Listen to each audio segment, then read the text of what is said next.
be prepared for people not to necessarily want to date a sober person. And that's what it is. I can't even sugarcoat that for you. And then also be prepared for people who say that they are cool with it, but reality is that they're not. They'll say it to your face, and then you go out and it's like, oh wait, you're serious. You're serious. You're actually not gonna drink. But I like to see it as a natural filter. Honestly, it's like the trash took itself out. Like, I don't even have to waste time anymore guessing or second guessing people's intentions. Like, if you just want to fuck me, bro, say that. And at this point, I haven't had sex in so long, I might just be like, cool. Hello, and welcome to the Sober Butterfly Podcast, your favorite resource for sober fun, travel, and inspo. I'm Nadine Movida, and this week's episode, we are talking about all the things we wish we knew before getting sober. I myself curated a list of things I wish I knew, but I also asked some people on Instagram to share, like, what is it that you wish you had known going into this? Would it have affected or changed your decision to get sober? I think everyone would take something away from this episode, so you want to stick around. Okay, the first thing is pretty obvious. Alcohol, it's everywhere. Okay, it's pretty unavoidable. I personally think it's America's favorite pastime, honestly. But I wish that I had recognized just how prevalent it is in our society. Not because it would change my decision to get sober, but I wish I had known how much alcohol was sort of like integrated into the very fabric of our lifestyle, like the way in which we operate and just how common it comes up. So like, okay, let's break it down. You have the common spots, right? You have your obvious booby traps, we'll call them, right? They say in early sobriety, you have to be extremely mindful about people, places, things. So what do? You change up your routine. You want to promote this idea of sobriety. So you're not going to be going to the bar. You're not going to be hanging out with that friend who, you used to binge drink with. You're not going to, go to your favorite wine shop just to say hello to the employees. These are obvious giveaways, but I think the more I'll call them dangerous traps are the ones in which you don't expect it to come up. And I think it's important to name that because it can serve as a trigger in some ways if you are unaware, right? So I'll give you a good example. The other day I was at work. I was in a team meeting, so it was a group of people, and we were just sort of sharing what we did from the weekend. And one of my colleagues thought it was not only appropriate, but it was just normal to say how she was getting ready to go to her brother's wedding and was really excited, and her daughter was going to be the flower girl and her son would be the ring bearer. And so she was talking to her kids about this upcoming obligation that they have, right? And then I think it was her daughter asked her, "Mommy, I'm going to be the flower girl. He's going to be the ring bearer. What are you going to be?" And my coworker turned to her daughter, her 2-year-old daughter, and said, "Mommy's going to be drunk." And everyone burst out laughing in the meeting.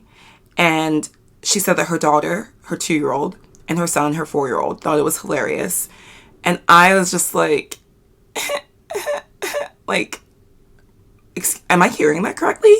So not only do your kids know what that means, and she was yeah, they know exactly what that means.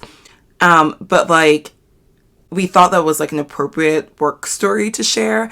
And here's the thing. It may sound like I'm passing judgment, and maybe I am a little bit low key, but it's just the way it's so normalized. That wasn't a place in which I expected that to come up, in a public meeting, and for it to be a light conversation talking piece. I was just sort of taken aback is what I'm trying to say. Really not trying to pass judgment, but that just serves as a perfect example for me, and for potentially you, right? In work environments, whether you're in corporate or retail or, the medical field even. It's when people debrief their weekend or when people talk about upcoming plans with excitement, it is normalized to be hey, I'm going to be shit-faced. That's not out the norm. That's not uncommon to hear. So yeah, drinking is everywhere. It's very much integrated into the fabric of our culture. And now this is a great segue, right? So if you decide to remove yourself from that toxicity, if you decide to take another route, if you decide that you no longer want to, consume the blue pill, that's a Matrix reference, right? You want to take the red pill. You've been unplugged. It is very jarring. It can be really like strange. All of the different anecdotal ways in which it shows up in our everyday life. In early days of sobriety, you were hyper aware and hypersensitive to these things. So I'm just putting that out there because it's like unavoidable, essentially. You're not going to be able to avoid conversations around alcohol and drinking. You're not going to be able to avoid seeing it everywhere. You're not going to be able to avoid the consumption, even if you're not consuming it, taking a bottle, putting it to your mouth. The consumption can just be from watching TV. Another good example of this is White Lotus. I love the show White Lotus. I recommend it. It's hilarious. It's so entertaining. It's great TV. The second season in particular, and even the first one, but like the most recent season, every single episode they're drinking, and it does glamorize alcohol. And so in certain cases, like I don't want to use the T word. I don't want to say I felt like completely triggered watching the show, but it did make me feel like, damn, like I wish I could just like have a little something, you know?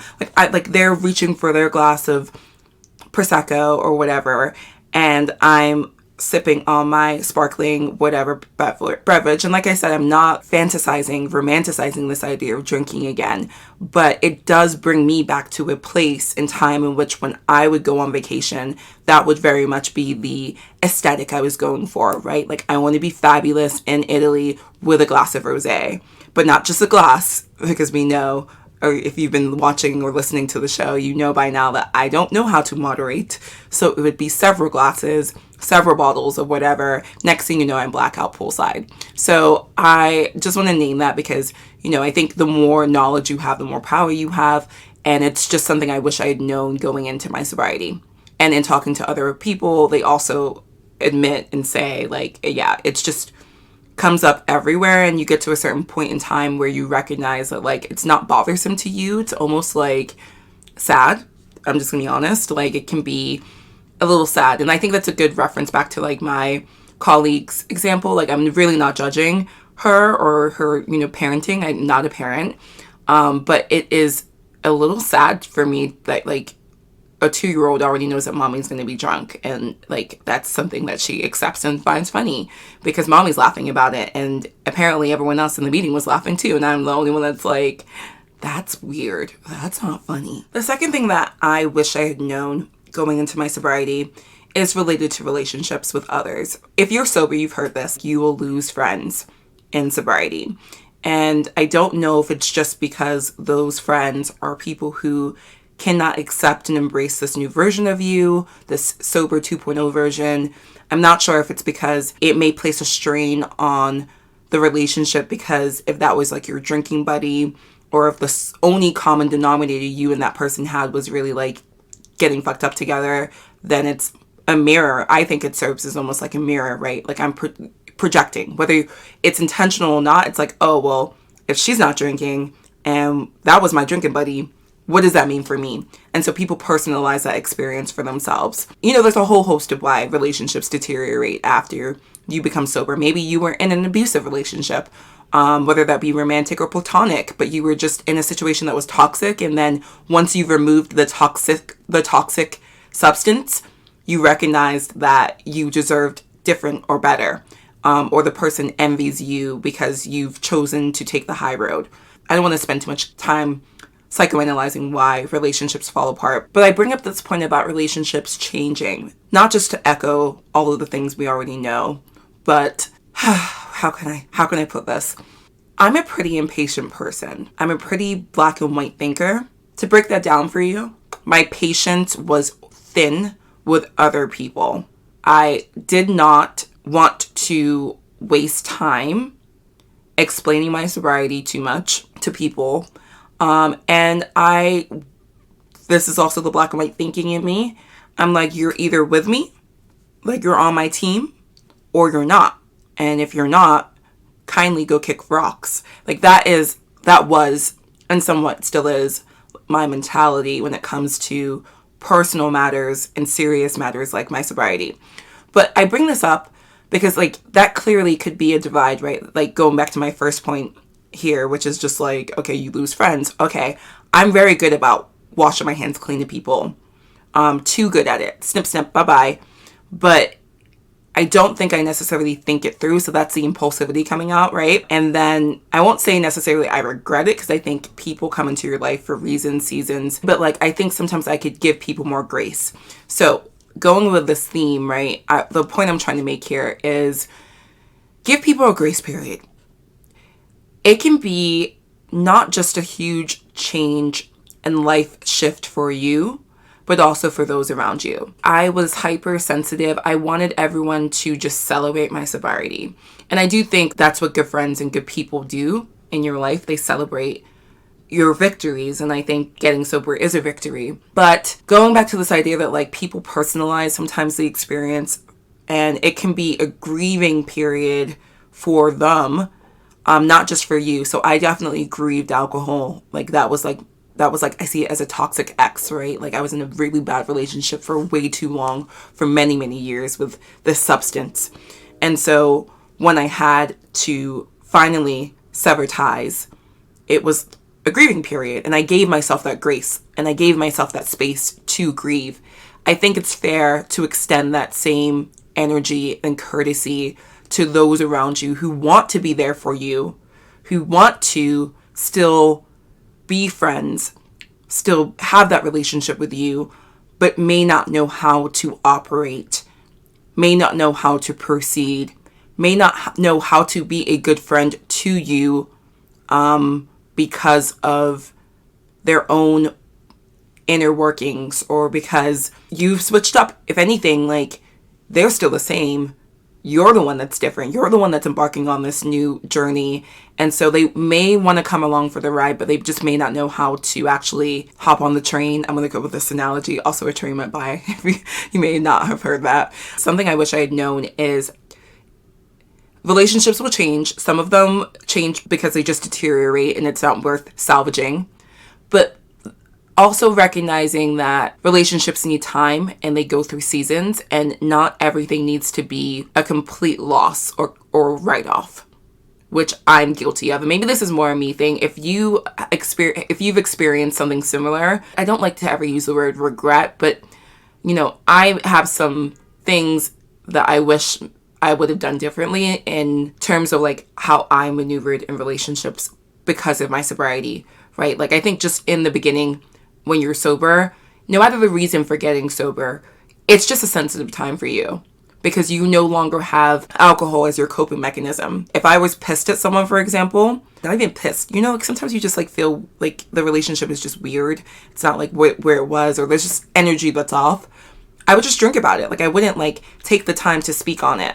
I wouldn't take the time to address the unspoken, the elephant in the room in that relationship. I would just sort of like drink and then forget about it, quote unquote, forget about it. We know we don't really forget about it, but you know where I'm going with it. Once you remove that coping mechanism of being able to just drink and quote unquote forget, then you either address it with the person or you don't, but it's just less room for you to lie to yourself and pretend that things are going the way you want them to. One more note on relationships changing. So I'm going to throw dating. I need to do a full episode on dating, but here's the truth. I haven't really been dating. I haven't dated in over 14 months. Just this past weekend was out in the streets and I met a ton of guys. I know there's something going on in the universe. I mentioned last week on last week's podcast episode that I'm doing Gabby Bernstein's 21-day manifesting challenge. This is by no means sponsored by Gabby, but Gabby, if you're listening, thank you so much. But I set my intention. It wasn't even about love. It was sort of just more about like opening the channels and like being just open to like whatever the universe wants to dump on my doorstep. But I say all that to say that it's been okay. Dating will change. I want to do a full episode on dating, but just be prepared. Something I wish I had known is that people, depending on who you want to date, be prepared for people not to necessarily want to date a sober person. And that's what it is. I can't even sugarcoat that for you. And then also be prepared for people who say that they are cool with it, but reality is that they're not. They're just not. They're just like not cool with it. Like they'll say it to your face and then you go out and it's like, oh wait, psst, you're serious. You're serious. You're actually not gonna drink. But But I like to see it as a natural filter. Honestly, it's like the trash took itself out. Like, I don't even have to waste time anymore guessing or second guessing people's intentions. Like, if you just want to fuck me, bro, say that. And at this point, I haven't had sex in so long, I might just be like, cool. Dating is awkward. Sex is awkward in the beginning, you know, when you're just doing it for the first time and you're going on that first date or you're hooking up with someone officially for the first time. It's awkward, and I won't say I'm not going to include you in this. Myself very much used alcohol as a icebreaker. I can count on one hand a small number of times have I had sex with someone for the first time sober. And if I'm being, I was trying to be, I gotta be honest with you guys. I will extend that. I'm gonna raise one and say, like, not even first time, period. Like, even, I was in long-term relationships. I've been in longer-term relationships, situationships, and I used to be blazed. I used to be completely fucked up having sex. So I need to work through those things. Clearly, I've 100% had more drunk hookups than sober hookups. I can probably count on one hand how many times I've had sex sober. Completely sober. Completely, like, nothing in me. And I enjoy sex. It's not like I'm using it to or maybe, I don't know. I was gonna say, I don't think I'm using it to mask, like, not wanting to have sex or, like, being afraid to have sex. But it's definitely linked to insecurities, like, whether it be physical, whether it's the connection not being there. And that's why I'm sober now, because, like, I'm just not being able to, like, force these connections with people if they're just not organically there. And also, like I said, like, a lot of guys just don't necessarily want to date a sober girl. And they're entitled to that. That's cool. Thanks for being honest. I don't like the ones who, like, pretend they're cool with it, and then, like, a few weeks down the line, it's like, yeah, are you really sober though? Like, you're never gonna drink? Like, it's like, dude, I told you this already. Like, why are we still talking about this? Dating is different. I'm not gonna say it's hard. I don't want to ruin that for you. Like, you may have a different experience. You may already be in a relationship. I'm not speaking from a space or a place where it's like I was in a relationship and then got sober. I have heard that people's relationships change. Like, if you're in a committed relationship and then you get sober and your spouse doesn't or your partner doesn't, like, that can, I'm sure, create I don't want to say rift, but that can be something that may take some adjustment too, giving, like I said, people grace. But yeah, if you have experiences similar to mine or different, I'd love to hear. I'm always looking for more data. I'm always looking to hear people's experiences just from my standpoint, from my personal background. Like, I've just haven't been dating very much, but like I said, I went out this weekend. I feel like I have viable candidates that I can potentially connect with about this very topic. To be continued. Okay, is the point I'm trying to make. I want a boyfriend this year. Like, I really, like, I'm gonna put that out there. I'm just gonna be real. I'm gonna claim it. I want a man. He doesn't have to be sober, but he has to respect my sobriety. Okay, so we've looked at, like, sort of a macro level, like drinking being everywhere, things I wish I knew in regards to, like, what it's like to function as a sober person in society. Then we looked at, like, more personal relationships with other people. So, like, kind of more of a micro level, people that you know, people that you may want to get to know if you're dating per se, giving people grace that deserve it. Not everyone, by the way, deserves that grace. And now I want to talk more personal. So I want to talk about you. Your relationship with self will change, and for the good. I promise you, it will be for the good. And I wish I had known that sooner, because darn it, I would have gotten sober years ago had I known it was going to be this good. Truly. And if you're new in sobriety, there is something known as the pink cloud effect. I think that natural high, that euphoria of just, like, removing this depressing substance, literally categorized as a depressant, from your life can be, like, really exciting and new, and you're just like, oh my god, sobriety is the best thing that has ever happened, and I cannot believe it. That was a phase, right? Pink cloud effect is a phase. It's not forever. Just in terms of, like, how my relationship with myself changed, I got honest with myself. I wasn't very good with that before. I was very good at masking. I was very good at lying to other people, but mainly to myself. And it's like, if I just tell myself this, then it will be true. There's only so long you can lie to yourself before it catches up with you. Lying to myself in terms of the extremeness of, like, okay, well, I don't have, for example, disordered eating. I don't have a problem with this. I don't have a problem with that. Like, everything will work itself out. But no, it won't. If you don't make the changes, things are not going to work itself out. Like, the natural progression will be you're going to not be on the course you want to be on. So once I got sober, I had to get more honest with myself about the state of my life and work through that. My self-esteem also dramatically improved getting sober. So I realized before sobriety, I had no self-worth. I was worthless. I'm being honest, and I'm not being dramatic here.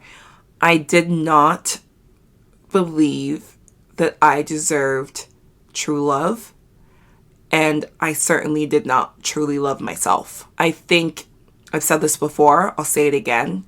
The love you seek, you should give to yourself. Constantly seeking attention from men, even if it was negative, constantly looking for them to validate my worth, usually by physical means, like making myself as small as possible. I want to just look as good as I can because maybe that will capture his attention and sustain it. I'm interested in all of his interests, like that kind of thing, like making myself into different versions of myself to please whoever I was seeing at that time. It not working out ever because you're not being your authentic self. And whether people can put it, like name it and put a finger on it, they feel it. Like I'm not going to blame any of the guys I was with. Like they probably knew I was bullshit, I wish I had known that I would exponentially grow in self-worth. And it's not necessarily that just because I got sober, like all of a sudden I love myself, but my standards for myself rose, and not only did they rise, but I met them. So, okay, like my biggest thing was like, I'm going to stop drinking. And so when you quit drinking, you have more free time, right? Like you're just not making terrible decisions all the time, or at least I wasn't, based off of the level of drinking I was doing.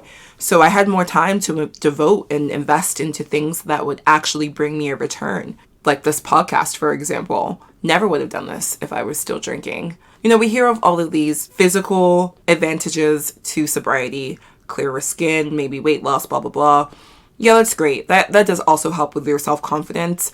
But the reality is, I looked good before too. Like that didn't necessarily play a role in how I saw myself. You see yourself for who you are when you feel whole with who you are. And if you see yourself less than, you will always be less than. I think when you do the impossible, or when you feel like you do the impossible, it's definitely not impossible to quit drinking. But when it feels like you've done the impossible, that's just a boost of self-confidence right there. It's like, well, what else can I do? If I did that, like, wow, I'm amazing. Possibilities are limitless. And I think that also played a role. What changes, if you're sober, what changes did you recognize with yourself, with your relationship with self? This has been my favorite part of sobriety. Like just how I feel about me and being good with me, like I really don't need anyone else.